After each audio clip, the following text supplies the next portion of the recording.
Magandang araw po at purihin po ang Panginoon. Dito po tayo sa panibagong video natin kung saan i-discuss po natin tong LGBTQ mockery sa Olympics 2024. Ngayon, umpisahan natin. So, nag-trending to dati, yung nagdadamit ang Nazareno, tapos yung ama namin, sinayaw niya ng disrespectful, di ba? Tapos na viral din this year yung LGBT na nagpatayo ng 2 hours sa isa pong simpleng waiter dahil lang tinawag siya na sir. Di ba? Ito talaga nakakainis to. Ngayon, dun sa Olympics po, makita natin, maraming nag-react na mga Christian sa Christian community talagang nagalit sila kasi minak daw yung Christianity nung Olympics.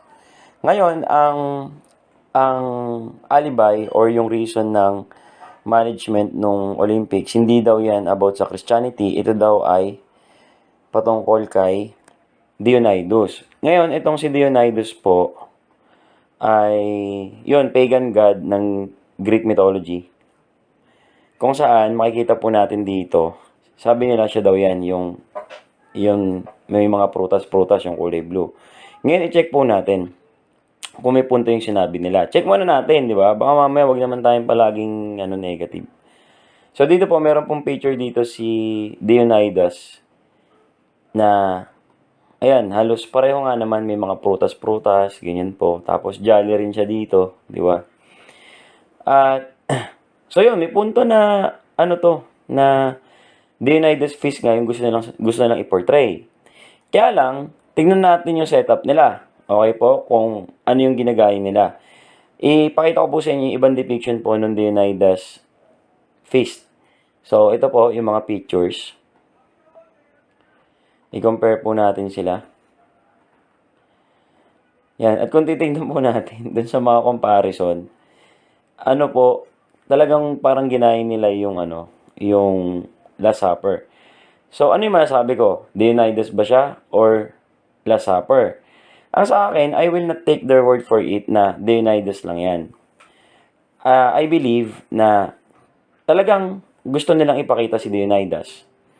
Pero at the same time, I believe na hinaluan din nila ito ng Last Supper. So, similar or same. So, pinagsama nila yung dalawang culture. Pinag-unite nila yung dalawang religion, let us say. Okay? Now, bakit hindi ko titignan yung sinabi lang nila? Kasi po, kung titignan natin, hindi mo masisisi mga Christians. Kasi hindi naman yan bago eh. Every time magkakaroon ng pride parade o anumang mga gusto nila sa buhay, lagi po nilang minamak yung Christianity. Yan, kitang-kita naman po natin dito. At ngayon nga sa Netflix, merong palabas yung Gay na Jesus. Nakagalit naman po talaga yan. Ngayon, may mga Christians na nagsasabi, dapat hindi ganun yung reaction natin, dapat hindi tayo magalit, dapat blah blah lang, tapos baka ma-offend yung mga LGBT, meron naman mga nagsorry sa LGBT, ganyan.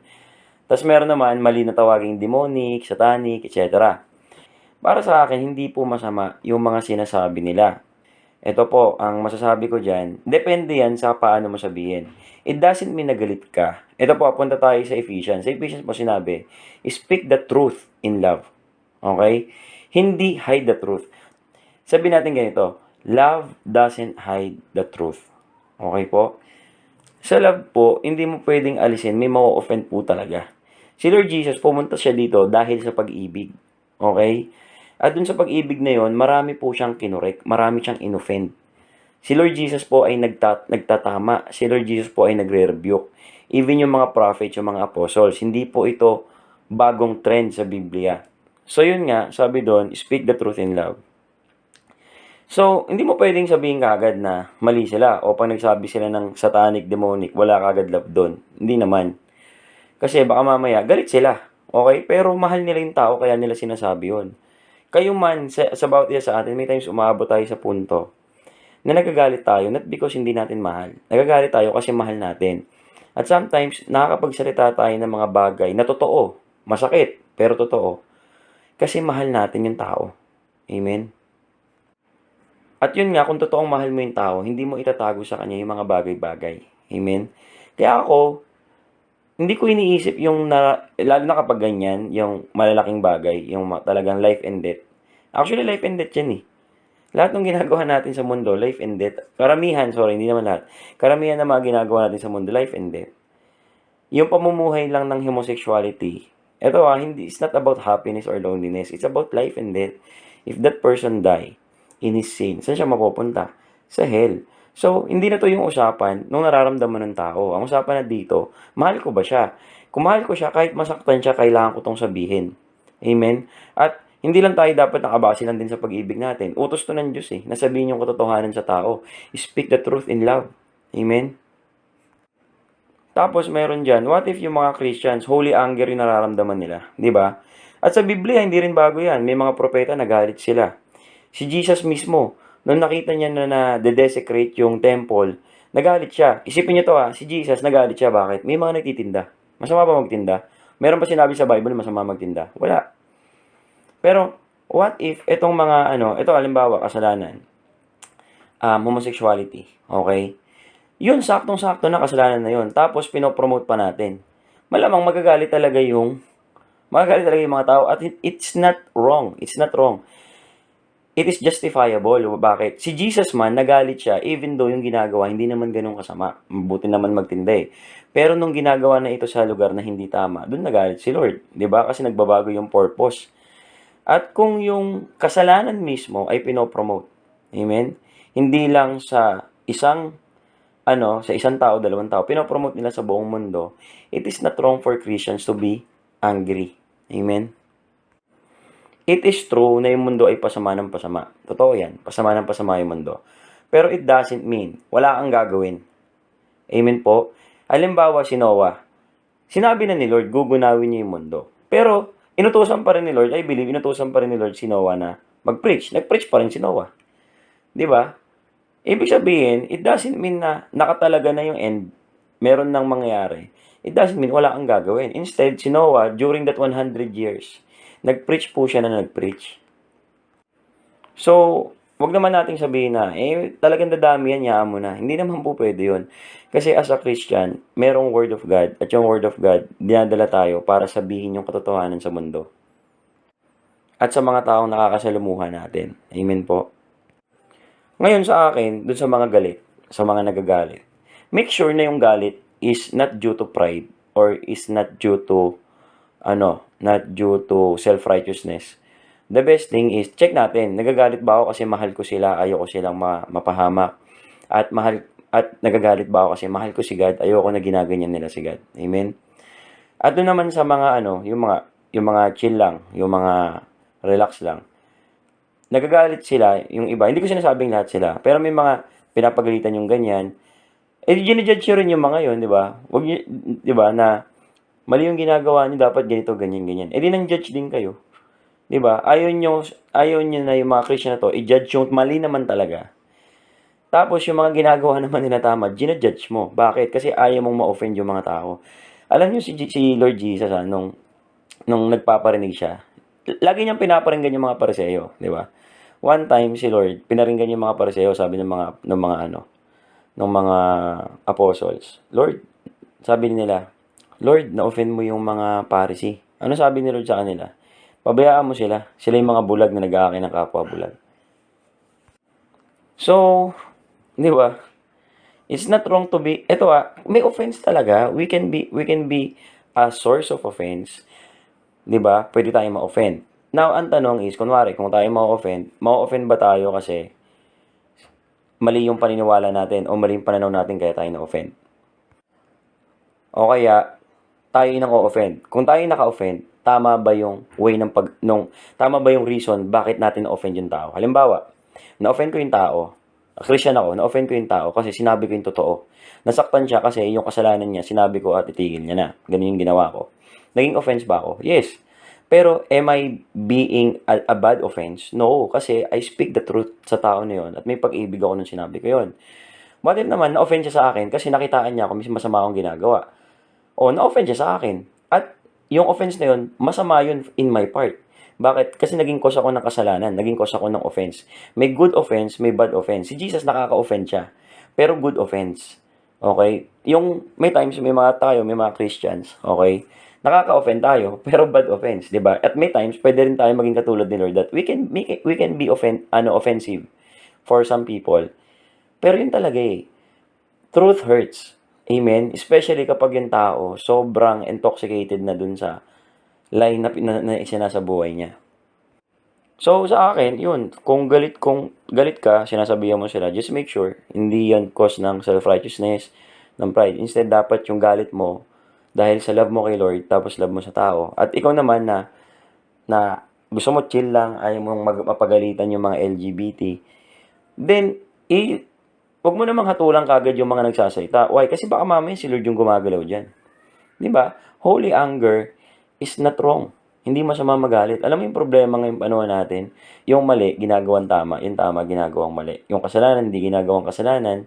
Yung hindi kasalanan, ginagawang kasalanan. Kaya, ayun yung confusing part sa mundo natin eh. And we know that Satan is the author of confusion. Sigad kasi, author of order yun eh. So, yun, halimbawa, si Lord, naging offense siya sa mga Pharisee, di ba? Ginulo niya yung templo eh, di ba? Now, naging offense ba si Lord Jesus? Yes, sa mga businessman doon, sa mga Pharisee doon, naging offense siya. Business nila yun eh. Pero walang pakialam si Lord sa nararamdaman nila. Ang mahalaga, yung Diyos, amen po, yung, yung, yung holiness ng Diyos, yung sanctity ni God. Alam nyo guys, may boundary yan lahat ng bagay. May boundary yan. Of course, maganda, hindi tayo nagagalit. Pero may times, kailangan din natin magalit. Amen po. At si Jesus dito, yun, nagalit siya. Why? Kasi kailangan niya magalit. Amen. At kung sa ganitong kaliit na bagay, nagalit si Lord. Let us say, hindi ko sinasabing maliit na maliit. Actually, malaking bagay yan. Pero kung ikukumpara mo sa homosexuality, di ba? Kung ikukumpara mo sa promotion ng mockery, di ba? Kaya, hindi ko pa sinasabi na let us understand those who are angry. Maintindihin natin sila. Payuhan lang natin na make sure na hindi nila ginagawa to due to selfish reason.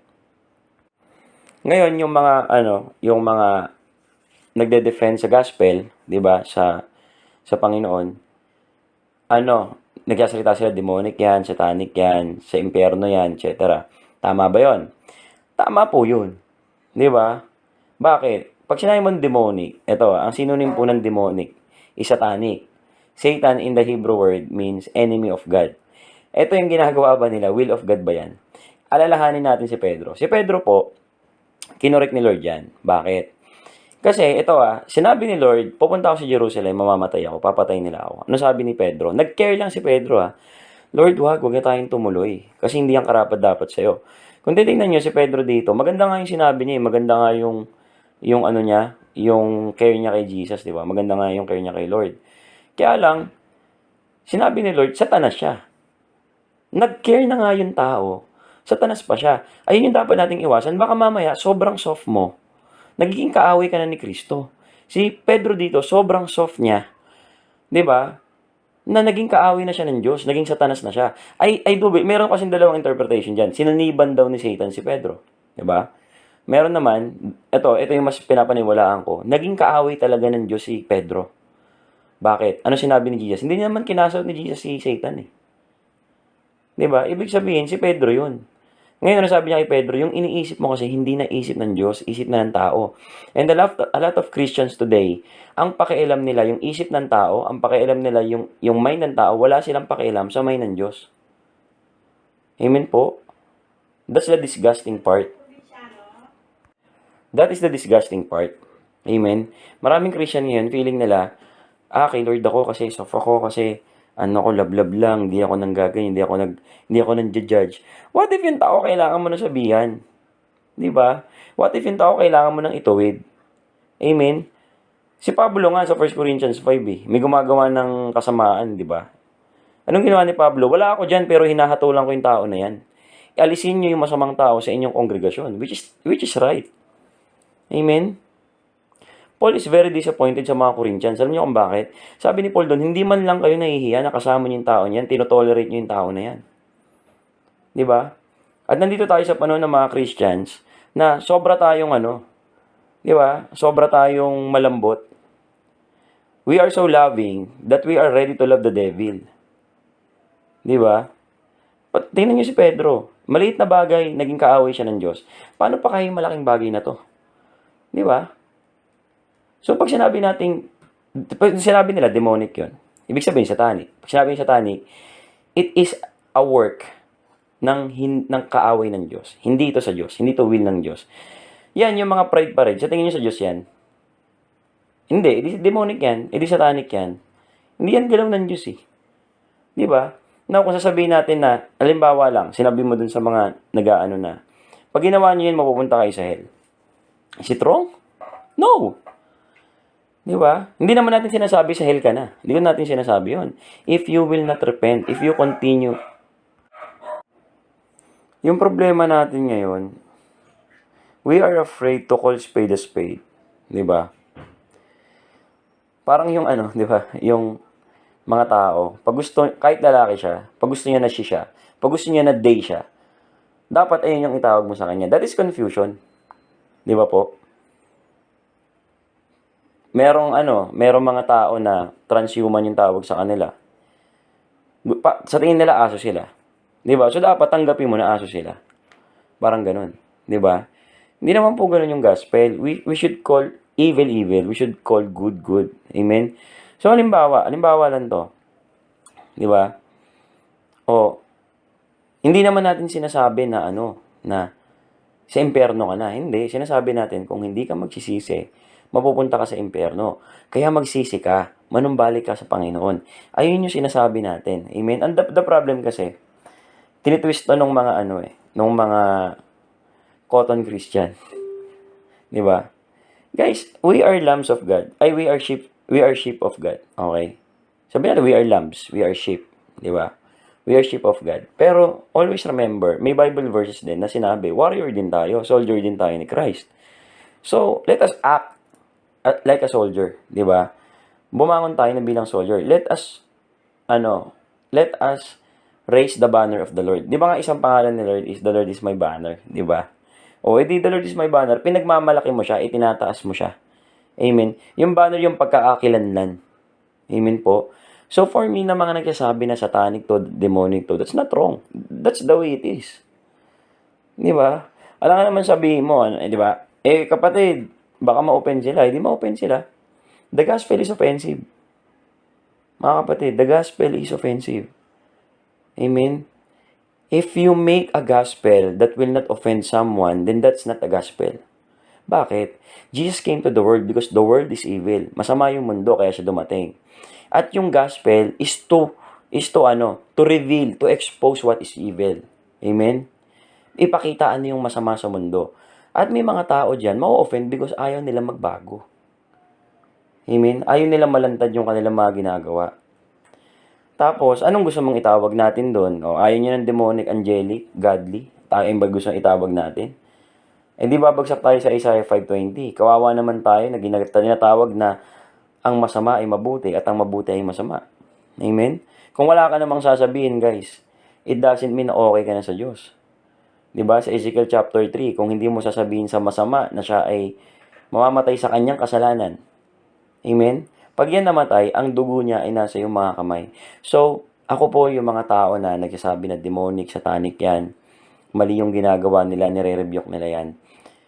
Guys, tibayin nyo lang yung loob ninyo, and I really pray na tama po yung puso ninyo. You're not speaking na mas magaling kayo sa kanila, etc. You're speaking in love. You are angry, pero at the same time, gusto mo, mahal nyo kasi sila. Amen? Ngayon, punta tayo ng Ephesians 4:23. Ito, sinabi dito, be angry and sin not. Let not the sun go down upon your wrath. So, labas natin yung galit natin. Pero huwag tayo magkakasala. Amen? It is not wrong to judge. Sabi nga ni Lord, judge on right standards. Ito, tama ba na sabihin natin na satanic yon? Of course. Because that is not the will of God. Tama ba sabihin natin that is sin? Of course, tama yon. Amen? Ay yung judgment natin. Tama ba yung judgment natin na kapag tinuloy nila yon, mapupunta sila sa hell? Of course. Amen?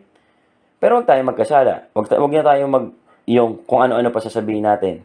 Diba? Like, sa impyerno na kayo, boy pa kayo, nasulog na kayo sa impyerno. Yung mga ganun na, yung trash talk ka na lang. Diba? Huwag naman. Let us sin not. Amen? Tapos, once na nabuhos natin yung galit natin, nasabi natin gusto nating sabihin, then, tapos na. Amen? Do not let that anger rule over you. Anger is not wrong. Pero pag nagpatuloy tayo sa pagiging galit, it is sin. It has a bad effect on us. Parang ano lang, water is not wrong. Okay? Pero kung uminom ka ng 20 to 30 glasses of water per day, hindi na mabuti sa kidney yun. Di ba? Halimbawa, meat is good. Di ba? O kaya, fruits are good. Di ba? Pero pag na-overdose ka dyan, wala rin. Amen po. Ito, sabi dito ni Lord, okay? Behold, I send you forth as sheep in the midst of wolves. Be ye therefore wise as serpents and harmless as doves. Maging matalino kayo gaya ng serpents. Kung papansin niyo dito, ang hayop na ginamit ni Lord ay serpent. Ibig sabihin, gusto ni Lord, yung kung ano yung devices ni Satan, alam mo, hindi ka ignorante doon. Hindi ka basta nananahimik na walang ginagawa. Amen? Doon papasok yung word na vigilant. Okay? So, pero wag tayong dapat hindi tayo mapanakit. Mapanakit ito mapanakit in a way na nandi-discriminate tayo. Mapanakit in a way na outside below the belt na yung sinasabi natin. Just say what is needed to be said. Sabihin natin na sin yun. Sabihin natin na ito yung consequence sa ginagawa nila. Amen? Pero anumang dagdag doon, wag na. 'Di ba po? Now, sabi dito sa sa 2 Corinthians 2:10-11. Actually, kasama rin dito yung forgiveness eh. 'Di ba? So, sabi dito mga kapatid na dito sa verse 11 na for we are not ignorant of his devices. Sinama ko yung 10 para makita natin yung context. It's about anger. May mga galit-galit sila. Para sinabi ni Paulo, kung pinatawad niyo na, pinatawad ko na rin. Huwag na nating hayaan yung galit na maghari sa atin kasi trap ni Satan yan eh. Ayun yung gustong sabihin doon ni Paul. Hindi naman tayo mangmang na magpapatrap sa kanya. Now, similar din to sa sa mga bagong naiimbento ng Diablo para tayo, 'di ba? Para tayo ay linlangin. Amen. Yan yung ginagawa nila. Ito nga, sabi ko nga sa inyo. Okay, Feast of the Unidas yan. Okay, so sabihin natin yung sabi nila. Pero, hindi ako pinanganak kahapon. 'Di ba? Mag-iingat pa rin ako sa inyo. At sasabihin ko pa rin kung ano yung tama at mali. If that is, sabihin natin, sige, hindi yan, yung Last Supper, let us say, yung kay Dionysus nga yan, let us say that's how the way it is. 'Di ba? Pero para sa akin, sabihin ko dyan, pero mali pa rin yun. Wawarningan ko pa rin yung aking mga kapatid na ito ay mali. Wawarningan ko pa rin yung mga tao na yun ay mali. Amen? It doesn't mean na hindi yun yung Last Supper. Pass. Okay na yun. Amen? We should always warn the people. Amen? Ako kasi yun nalulungkot ako sa mga tao na na yun nga, nagwa-warn sa mga tao. Tapos minamasama nung mga cotton Christians. 'Di ba? Wala lang kasi they are doing their job in the Lord eh. 'Di ba po? Now, kung sa tingin mo, tama yung ginagawa mo na cotton Christian ka, prove mo. 'Di ba? Doctrinally, na pwede yun. Pero sabi ko nga sa inyo, sa buhay ni Peter, sobra siyang soft. Naging kaaway siya ni Lord. Tapos yung mga hard Christians naman na, yan, yung mga patunayan nyo na tama, na nandun pa rin kayo sa doctrine, nandun pa rin kayo sa tamang nandun pa rin kayo sa tamang, siguraduhin natin na nandun pa rin tayo sa tamang doctrine. Sumusunod pa rin tayo sa tamang doctrine. Our heart is still right before God. Amen. Ayun lang kasi nakikita ko, 'di ba? Yung mga nagtatrabaho, they are really passionate dun sa trabaho nila for the Lord. Minamasama nung iba. Even though doctrinally, hindi naman siya masama. Amen. Natatakot lang sila ma-offend yung mga dapat naman talagang ma-offend. They need to know the truth. Amen. Example ko dyan, parang halimbawa, may doktor. Nalaman niya yung pasyente niya may cancer. Ay, yung pasyente niya malungkutin. Ay, hindi ko na lang sasabihin may cancer siya. Kabag na lang, kabag. Now, tama ba yung ginawa ng doktor? Di ba? Nagki-care ba talaga siya dun sa tao na, di ba? Hiding something to a person is lying also. Amen? Pag nagtago ka ng isang bagay sa isang tao, lalo na mahalaga yung bagay na yon, nagsisinungaling ka rin po sa kanya. Amen? At, kunwari yung mga LGBT, sabi sa Bible mamaya, mababasa natin, it is wrong. Di ba? So, wag nating itago sa kanila. Amen? Mapalad yung mga, yung mga tao na nagsasalita sa Facebook, kung saan mang social media, kung sakali, etc. If you're preaching that with a golden heart in the Lord, kung ano man sabihin sa inyo ng ibang Christian, hayaan niyo na. Bakit? Sabi ni Lord, yung mapahiya sa pangalan ko, may malaking gantimpala eh. Di ba? Yung umusig sa inyo, may malaking gantimpala. Now, sabi dito sa 1 Peter chapter 5 verse 8, be sober, be vigilant, because your adversary the devil as a roaring lion walketh about, seeking whom he may devour. So, dapat daw vigilant tayo eh. Ano vigilante? Mapagbantay. Hindi tayo pwedeng, ay, yaman nyo na yan. Ay, yaman mo na yan. Hindi, sa bawat tingin, we should give God the best. Amen? Kasi pwedeng pumasok yung diablo anumang oras. Dapat mapagbantay tayo sa mga nakikita natin, mga naririnig natin. Lalo na sa mga bagong kabataan. Kailangan maging ano tayo, maging example tayo ng vigilance. Amen? At sabi dito sa Ephesians 4:27, huwag kayong magbigay ng kahit maliit na puwang sa diablo, neither give place to the devil. 'Di ba? At sabi sa Jude, sabi diyan, contend for the faith. Alam niyo, contending for the faith is, wari, may maling doctrine. Tinatama mo, contending for the faith yun. Amen?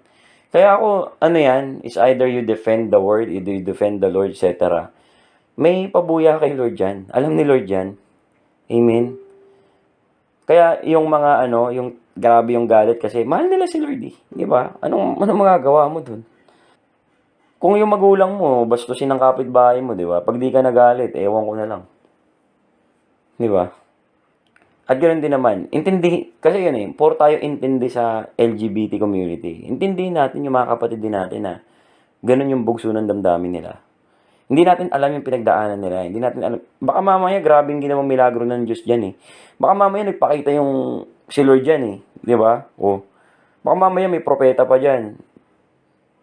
Tapos, makapag-ano ka. Di ba? Eh, tama naman yung sinasabi niya. Tama yun, di ba? That is sin. That is from the devil, di ba? The problem kasi ngayon is, we see ourselves, ito guys, sabi ko sa inyo, we see ourselves better than other Christians. Sabi ko sa inyo, nung panahon nung mga prophets, panahon ni na Lord, God always chose a simple man. Madalas niyang piliin ang simpleng tao, mga kapatid. Amen. Kaya if you think you're better than them, di ba? Sabi ko nga, tuloy nyo lang. Basta siguraduhin nyo na sa tamang heart kayo. Di ba? Kasi at the end, lahat ng sinasabi sa inyo ng mga kapwa nyo Christian, sinasabi sa inyo ng ibang tao, may pabuhay yan sa langit. Amen. If you preach the word with truth and love. At yun nga, contending for the faith. Na yun, paglaban natin si Lord. Amen. Alam nyo, di ba sabi ni Lord, ang ikahiya ako sa mga tao. Ano yung ibig sabihin ng ikahiya? Wala kang gagawin. Ano yung ibig sabihin ng ikahiya? Wala kang ginagawa. Tahimik ka. Aalis ka. Di ba? Yes, pwede mong ikahiya verbally. Hindi ko kilala yan. Hindi ako Christian. Ganyan. Pero may times your action of being too quiet. Di ba? Because you're afraid of men. Di ba? Sa akin, doon tayo sa gospel. Saan ko maihahalin tulad to? Bakit kailangan natin maging vigilante? Kasi sa akin parang to eh. Alam mo yung China. Alam mo yung China na yung ginawa sa atin ng China before. Yung mga islands sa Spratlys. Tinayuan nila yun ng mga nagtatayo sila ng, bawal yun eh. Bilang nagtayo sila ng mga structure doon. Sinaway natin. Sabi natin, ba't kayo nagtatayo dyan? Sabi nila, hindi, lang to ng mga fisherman namin. Mababait tayo masyadong mga Pilipino. Masyado tayo mababait. After ilang years, military base na po siya ng China. Tapos binobomba na po tayo ng tubig. Ngayon si Satan, pakit-kit yan. Paano yan? Pag hinayaan mo yan, magugulat ka na lang, dinuduraan ka na yan. Kahit ayaw mong gawin, ginagawa mo. Kasi slave ka na ni Satan. Amen? Yung church mo, magugulat ka na lang nasa corrupted na. Di ba? May makita kayo ngayon, mga churches, di ba? LGBTQ churches. Amen po. At kung papansin niyo sa Revelation chapter 2-3, ang daming ginamit ni Satan to corrupt the church. Amen? At nagagalit siya kapag meron doon walang ginagawa para itama yung nangyayari sa loob ng simbahan. Amen? Ayaw ng Diyos na wala kang ginagawa kapag may nangyayaring mali. Why? Kasi nakikiisa ka dun sa mali. Amen? Kapag ginawa ko yung kapatid, tatawanan nila. Pag ginawa nila ako, kung ayaw mong anuhin ng mundo, sa mundo ka. Yun lang yun. Kung okay lang sa'yo mapahiya para sa Panginoon, kay Lord ka nga. 'Di ba? Pag wala tayong ginawa parang China yan. Bandang dulo, tayo yung kawawa diyan. Kita naman po natin. Tapos ano pa, magulat na lang tayo kung karamihan ng mga Christians, they will believe yung Lucifer sa Netflix. Ito guys I have met a lot of people. Ang tingin talaga nila sa Lucifer is true. May mga nakakausap ako niyan. Uy, Christian ka? Oo. Kilala mo si Lucifer? Oo, grabe no. Na-misunderstood siya, ha? Paano misunderstood? Hindi siya masama, bro. Ganyan. Sabi ko, anong source mo? Netflix? Oo. Gets nyo? Some people will look at this as entertainment. Parang ako, entertainment. Even though entertainment, hindi ko siya pinapanood. Diba? Kasi ayoko makiisa sa mali niyang gawa. O sa mali nilang ginagawa. Ngayon, pero may mga tao talaga, they are really gullible. Na kung ano yung makita nila. Kung ano yung makita nila, totoo. Lalo na sa TV. Even though fiction yun. Diba? So, kaya nga kailangan natin mag-preach eh. Why? Kasi may mga tao talaga kulang sa kaalaman. Hindi ko sinasabing hindi sila matalino academically. Pero sa mga bagay na patungkol sa Diyos, wala talaga silang alam. At eto, meron pang lumabas nga yung sa Netflix, yung bakla si Lord. That was 2019. Kung hindi tayo magbabanday, yan yun na yan, ganyan. You will see the children laughing at this kind of mockery. Di ba? Hindi ako nabibiro. Naalala ko sa US, nagyabang si John Lennon, yung Beatles. Galit yung mga tao. Galit yung Vatican. Ilang years lang after that, tingnan nyo yung nangyari sa US. Di ba? Ang daming antichrist, ang daming galit kay Kristo. Parang samantalang dati paglalaban namin si Lord, ganun. That's what happened when you give an inch to the devil. Amen? Tapos may mga tao sabihin sa'yo, chill ka lang. Di ba? Ito nga, may mga nakapasok ka sa simbahan, nagtuturo si Yahweh daw, demonyo, di ba? May nagsasabi, si Yahweh daw, hindi daw siyang ama ni Lord. Nakita niyo yung mga ganitong doctrine. Sabi ko sa inyo, these are not new. These are false doctrines na hindi tinanggap before. Pero unti-unti sila because of our lack of vigilance. 'Di ba? Because of our lack of vigilance, nakakapasok sila pa unti-unti. 'Di ba? And I will not be surprised when most of the churches ay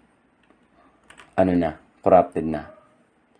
So yun nga, ang isa kong hinanakit lang sa LGBTQ community is they wanted equal rights. But the way they express themselves ay hindi pantay-pantay. They love to mock. Amen po.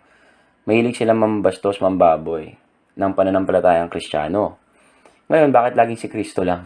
Diba? Madalas suki si Lord eh. Kaya sabi ko sa inyo, hindi to something na hayaan nyo na, dapat nga ganito, dapat love natin sila, dapat maunawain tayo. I understand the Christian community.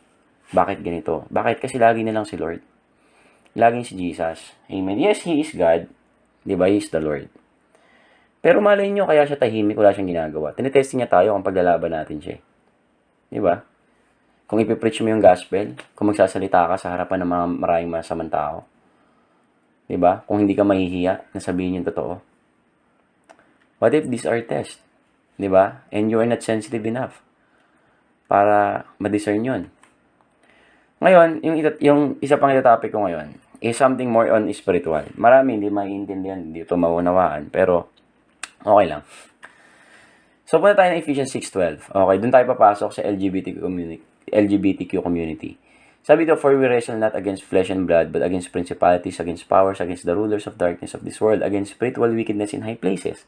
So, ang kalaban natin, mga diablo. Kalaban natin, mga demonyo. So, saan sila? Di ba? Nasaan sila? Sila ay nagtatago sa likod ng mga tao na yan. Okay? Ito hindi masamang magalit sa tao. Huwag ka lang magtanim ng galit.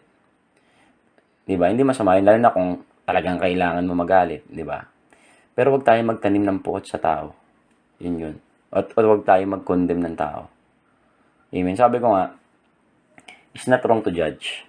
It's wrong to condemn. Amen? Hindi masama sabihin sa tao yung mali niya. Ang masama, hatulan mo na yung tao na impyerno na siya. Wala na siyang pag-asa. Ayun po yung masama. Hindi na siya magbabago. At yun, these spirits are hiding in these people. Di ba? Ngayon, ano yung karakteristik nila? Kung papansinin nyo, si Satan, yung hari nila, ang gusto niya sa Isaiah 14:14, ako'y aakyat sa mga alapaap at magiging pinakamataas gaya ng ako'y magagaya. At ako'y magagaya gaya ng pinakamataas o ng kataas-taasang Diyos. Ngayon, so yung espiritu ni Satan, di ba, siya naman yung nag-govern sa mga demons. Yung mga espiritu na yan ng LGBT and pride, so under niya yan. Ano bang gusto nila? They want to control. They want to dominate. Amen. So, ayun yung magandang picture nung sa Egypt. Tapos kung papansin niyo, di ba, yung Israel, whenever na susuway sila kay Lord, the Lord will provide ng conqueror, tapos i-slave sila. Di ba? Yun eh. Kapag ayaw mo sumunod sa akin, bibigay kita dun. Amen po. Slavery yan. Ang gusto nila, slavery, dominance. Di ba? So, para sa akin, yun, hindi naman pantay-pantay yung nais nila is domination. For me, kasi yun eh. Kunwari, ako, halimbawa, tawag niya sarili niya is she, pero hindi siya she. Para sa akin. Dapat mapilitan ako kahit ayoko na tawagin siyang she. Kunwari, isa lang siya, gusto niyang itawag sa kanya si them, they, etc. According sa proper grammar, dapat isa lang siya di ba? So, ayaw kong tawagin. Nai-gets nyo? Kuha po. That's what happened kapag sinunod natin yung sarili natin. Pag sinunod natin yung sarili nating puso. Okay? Now, may mga nagtatanong, hindi naman sila nanganganak, ba't dumadami sila? Because it is prophesied. Amen? Sa Luke 17:28, sabi, yung mga panahon natin magiging panahon ni Lot. Ano ba nangyari ng panahon ni Lot? Dumami po yung mga, homosexual. Sabi ito, but before they lay down the men of the city, even the men of Sodom compassed the house round, both old and young, all the people from every quarter. Matatanda hanggang sa bata, homosexual na po. And they are really sexually, hindi lahat ng homosexual ganun I know some homosexual na maayos. Pero may mga kilala rin ako na garapalan din. Parang ganito rin, di ba? Saka nakakita, halos lahat ng lalaki doon, mula matanda hanggang bata, gustong raping yung dalawang anghel. At sabi ni Lord, magiging ganun yung panahon natin. So, sexual immorality will go on. Di ba? Will spread out. Kapatid, magdadami naman pala Huwag na, chill na lang tayo. Hindi rin. Di ba? Sabi ko nga sa inyo si Noah Gugunawin na ni Lord yung mundo, pero nag-preach pa rin si Noah. At dahil doon, he is considered righteousness. He is a preacher of righteousness. Yes, may judgment na si Lord sa bawat tao. Pero may trabaho tayong pinalagay niya sa atin. And let us do it. Amen? Sabi ko sa inyo, kung merong 1,000 tao na against sa akin, sa mga sinasabi ko ngayon, tapos meron dong isa, di ba, na, sabi ko, hindi, wag lang isa, wala sa kanilang maniwala. Walang maniwala sa kanila. I still win. Okay? Huwag niyong isipin yung sinasabi ng mga pastor, kailangan nyo madala sa church para ma-win. No. Just speak the truth in love, you always win. Hindi mahalaga kung, syempre, pag nakapagdala ka, masaya si pastor, di ba? Na-win mo yung heart ni pastor. I don't care about that. Ang care ko, na-win ko ba yung puso ng Diyos? Amen? Life is too short. Maikli ang buhay natin para lang enjoy natin dito sa mundo. Di ba? At ganda din natin, ang target nila mga kabataan. Sa US, kung papansin natin, may mga school doon, bawal ka na mag-pray. May mga school doon na bawal mo sabihin sa anak mo kung he or she siya. Bawal mo sabihin yun. School tuloy. May mga states doon. At yun, bawal ka magturo ng Christianity doon. Pero yung mga drag queen, pwede sila magturo sa mga anak nila. 'Di ba? And kung di tayo magbabantay, it's not far na ganito rin yung mangyayari sa bansa natin. Drag queens are being being promoted, 'di ba? Ayun ang purpose nung nagkikwento sa mga bata, para makita ng mga bata, there's nothing wrong with that. I can be like that. 'Di ba? Yan. So, ito. Pero kung papansinin niyo to, laging Christian yung punterya nila, 'di ba? Siyempre, di nila pupunteryahin yung Muslim, di ba? Makakahanap. Mababait kasi tayong sobre. Yung kasi yun Isa. Pero main reason dyan ito. Sabi ni Lord sa John 15, if the world hates you, keep in mind that it hated me first. If you belong to the world, it would love you as its own. As it is, you do not belong to the world, but I have chosen you out of the world. That is why the world hates you. Bakit sila nagagalit? Kasi kay Kristo ko paano natin masasabi na Kristo ka? Kasi buhay ka. Nagsasalita ka para kay Kristo. Gumagalaw ka para kay Kristo. Amen? Kaya yung mga tao na nag-aano sa inyo, mga Christian, nung pansinin yan. Diba? Basta i-check nyo lang yung puso nyo. Truth should be announced. It should be proclaimed. Amen? Alam ba na lang, mag-share ka sa isang tao. Sige, wag sa LGBT. Mag-share ka sa isang, sa isang magnanakaw. Sabihin natin, bro, mahal ka ni Lord. Matutuwa yun kasi mahal niya rin sarili niya. Mahal niya ako, mahal ako ng Diyos. Mahal ko rin yung sarili ko eh. Alam mo, tanggapin ko siya. Bakit? Ba't ko siya tatanggapin? Diba? Kasi mahal ka niya. Yun na yun. O, sabihin natin, namatay siya sa cross para sa'yo. Okay, namatay sa cross para sa akin. Bakit? Para saan? Kasi mahal ka niya? No. Jesus died because we sinned. Sabihin natin sa tao yun. Kasi anong pagsisisiyan ng tao? Diba? Let's call spade a spade. Sabihin natin yung dapat natin sabihin. Mapapaya ako, baka maano yung tao eh.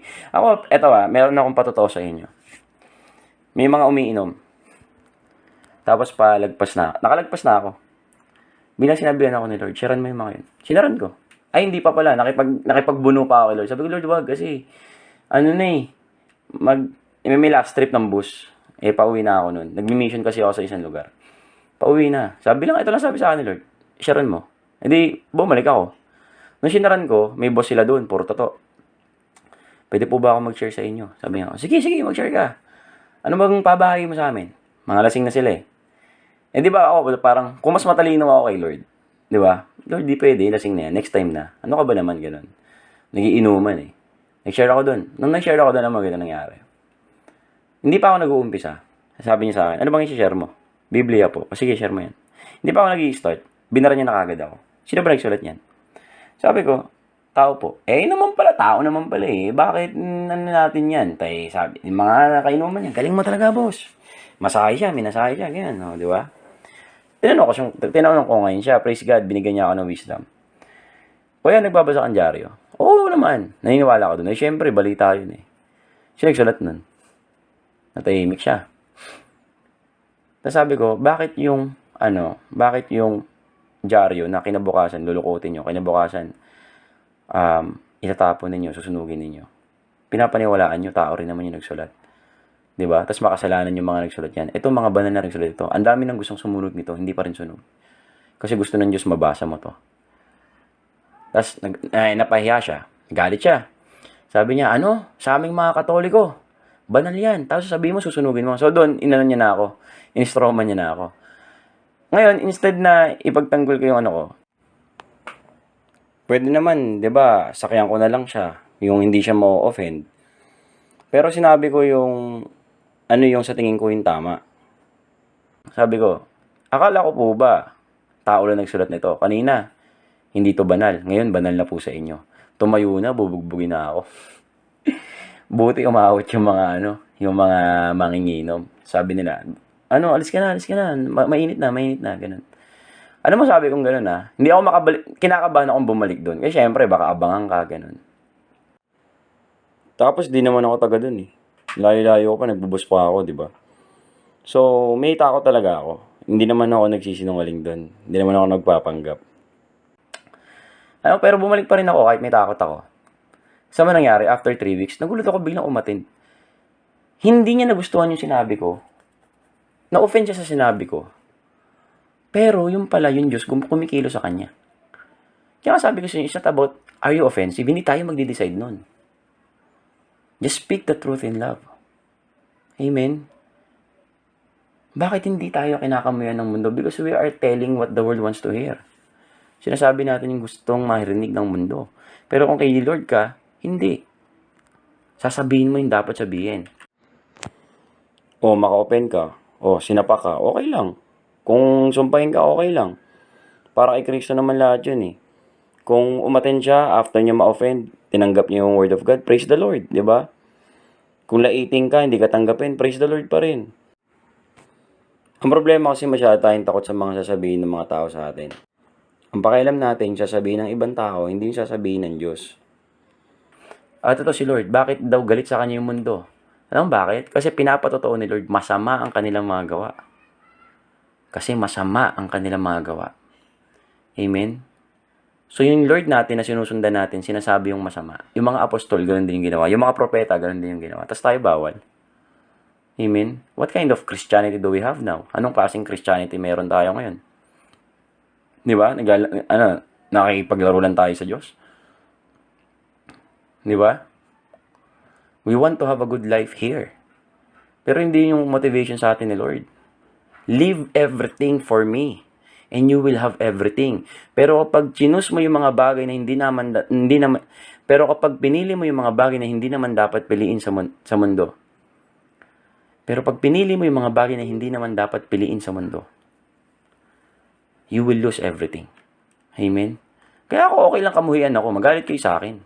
Wala akong pakialam kung magalit kayo. Basta sabihin ko yung totoo sa inyo at mahal ko kayo, kaya ako to sinasabi. Diba? At si Satanas, ayaw niya nun. Diba? Ayaw niya na ine-expose siya. Bakit? Libreng free food na eh. Amen? Kakainin niya na eh. Pero may nagligtas pa eh.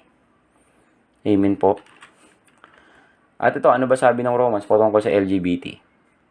Sabi po sa Romans, ito, wherefore God also gave them up to uncleanness through the lust of their own hearts to dishonor their own bodies between themselves, who change the truth of God into a lie and worship and serve the creature more than the Creator, who is blessed forever. Mas pinili nila yung nilikha kaysa dun sa lumikha. Mas pinipili natin yung sarili natin kaysa dun sa gumawa sa atin. Diba? Mas pinipili natin yung nararamdaman natin sa ibang tao kaysa sa nararamdaman ng Diyos para sa atin. Amen? That's the source of corruption. Yes, it's not wrong to love someone. Pero isipin mo pa rin yung sabihin nila, kapatid, oo, homosexual kami, pero wala naman kaming inaargrabyadong tao. Yes, wala. Wala naman talaga kaming inaargrabyadong tao. Pero may Diyos na nasasaktan. Bakit palaging tao yung iniisip natin?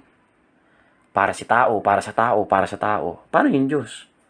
Sabi nga, mali ng Diyos ang higit sa lahat eh. Nakakatakot pag binigay ka na ng Diyos. For this cause, God gave them up into vile affections. For even their women did change the natural use into that which is against nature. And likewise also men, leaving the natural use of woman, burn in their lust one toward another, men with men, working that which is unseemly, and receiving in themselves that recompense of their error which was meet. Amen? Anong nangyari sa kanila? Nakorap sila, yung babae, saka pa babae, yung yung lalaki, saka pa lalaki, nakipagtali. Hindi yun tama, sabi ng Panginoon. Satan wants to corrupt God's creation, yung design ni Lord. 'Di ba? Ano sabi dito? At matatanggap nila ang dapat nilang tanggapin. Alam mo ba't ayaw ng Panginoon na Bakit? Pwede ka magkasakit. The highest HIV sa mga homosexuals. Amen po? Pwede ka magkasakit. Ano pa? Gusto ng Diyos maranasan mo magkaanak, may mag-alaga sa'yo. Amen? Hindi yung may mga kilala ko, bakla, hanggang dulo, nag-aalaga ng mga boylet na niloloko din sila. Amen? Ayaw ni Lord ng ganung buhay para sa'yo. God wants you to be happy. Actually, totoo yun. Gusto niya maging masaya ka. Gusto niya gumanda yung buhay mo. Yun naman talaga yung gusto ng Diyos. Kaya lang, syempre, you cannot do it on your own way. Amen? Isipin mo, sumaya ka na sa mundo, heaven ka pa. Kasi naman sumaya ka dito sa mundo, tapos hell ka. God can give you both. Amen? Ang sabi dito, and even as did they not like to retain God in their knowledge, God gave them over to reprobate mind, to do those things which are not convenient. Diba? Napuspos sila ng ayoko na lang pahabain, napuspos sila ng mga sobrang kasamaan. Pero punta tayo sa 32. Ganito, sabi dito, who knowing the judgment of God, that they which commit such things are worthy of death, not only do the same, but have pleasure in them that do them. So, bakit nagagalit yung Christian community? Kasi nga, grabe na yung yung promotion. 'Di ba? Instead na ikahiya natin, itama natin yung mali, ini-spread out pa yung mali. Amen? At hindi pa sila natuwa doon, they love to blaspheme. Kaya yung Christian community, bakit ganyan ka ka-sensitive? Namuro na kasi kayo, 'di ba? Sobrang dami ng blasphemy, sobrang dami na. Amen? Itong mga tao na to, gusto lang naman kayong iligtas. Amen? Sinesave nila kayo without deceit. Sinasabi lang talaga nila yung totoo.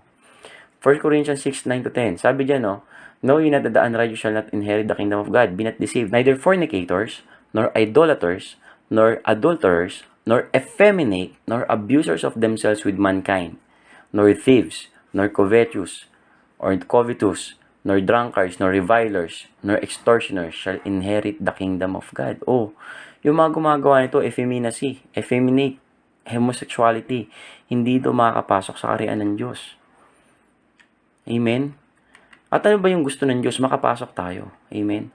Ngayon sasabihin ng mga homosexuals, amen, na ano kami, na ito yung dito kami masaya, dito kami 'di ba? Ano yung magpapakahirap kami na magtiis, ganyan. Kapatid, kami rin naman nagtitiis eh. Halimbawa, may homosexual, mahilig siya sa lalaki.